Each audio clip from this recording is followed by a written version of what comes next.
Hallelujah. आज का वचन है मसीह के लहू की सामर्थ। इब्रानियों अध्याय 9 का 11वां वचन।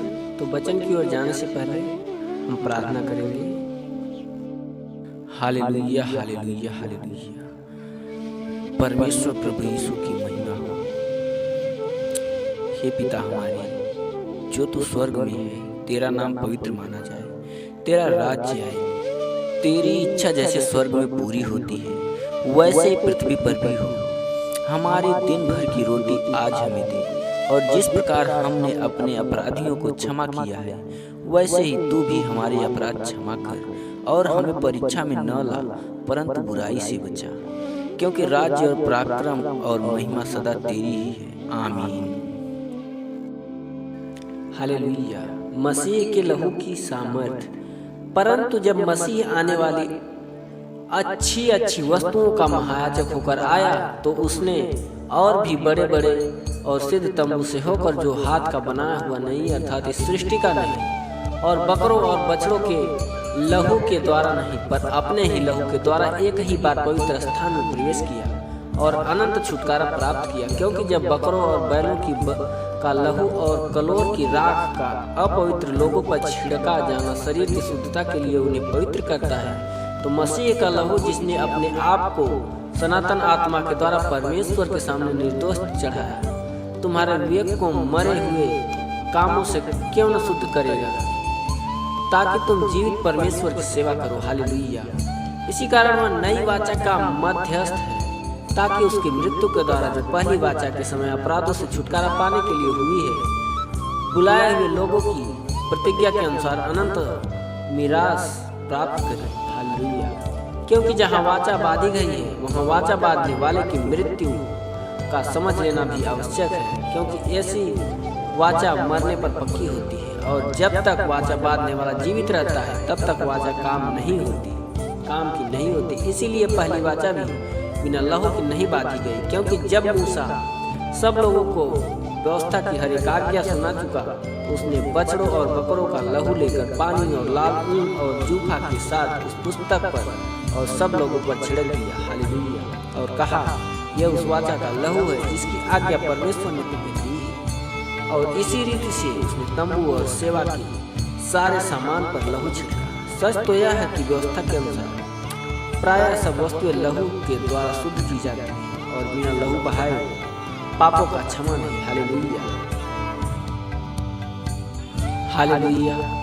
आगे का वचन है लूका अध्याय 15 का 11वां वचन। उड़ाऊ पुत्र का दृष्टांत। फिर उसने कहा, किसी मनुष्य के 2 पुत्र थे। उनमें से छोटे ने पिता से कहा, हे पिता, संपत्ति में से जो भाग मेरा है वह मुझे दे दीजिए। उसने उनको अपनी संपत्ति बांट दी। बहुत दिन न बीते थे कि छोटा पुत्र सब कुछ इकट्ठा करके दूर देश चला गया और वहाँ कुकर्म में अपनी संपत्ति उड़ा दी।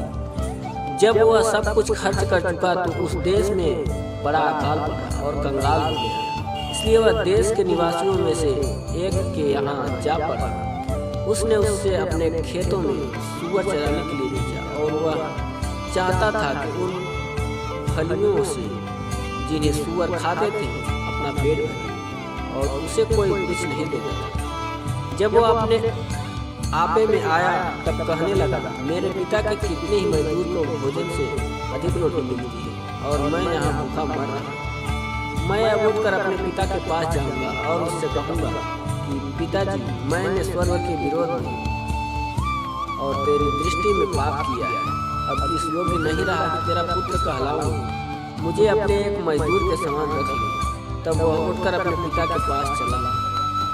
वह अभी दूर ही था कि उसके पिता ने उसे देखकर तरस खाया और दौड़कर उसे गले लगाया और बहुत चूमा। पुत्र ने उससे कहा, पिताजी, मैंने स्वर्ग के विरोध में और तेरी दृष्टि में पाप किया है, और अब इस योग्य नहीं रहा कि तेरा पुत्र कहलाऊं। परंतु पिता ने अपने दासों से कहा, झट अच्छे से अच्छा वस्त्र निकाल कर उसे पहना, और उसके हाथ में अंगूठी और पाँव में मोतियाँ पहना, और पला हुआ बछड़ा लाकर मारो ताकि खाए। हालेलुया। क्योंकि मेरा यह पुत्र मर गया फिर जी गया, खो गया था अब मिल गया, और वे आनंद करें। परंतु उसका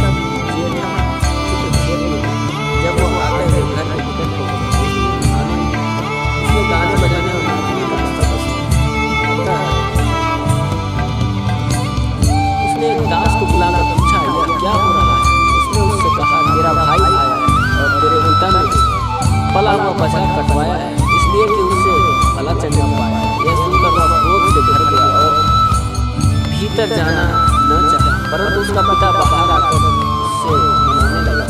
उसने पिता को उत्तर दिया, देख मैं इतने वर्ष से तेरी सेवा कर रहा हूँ और कभी भी तेरी आज्ञा नहीं डाली, तो भी तूने मुझे कभी एक बकरी का बच्चा भी नहीं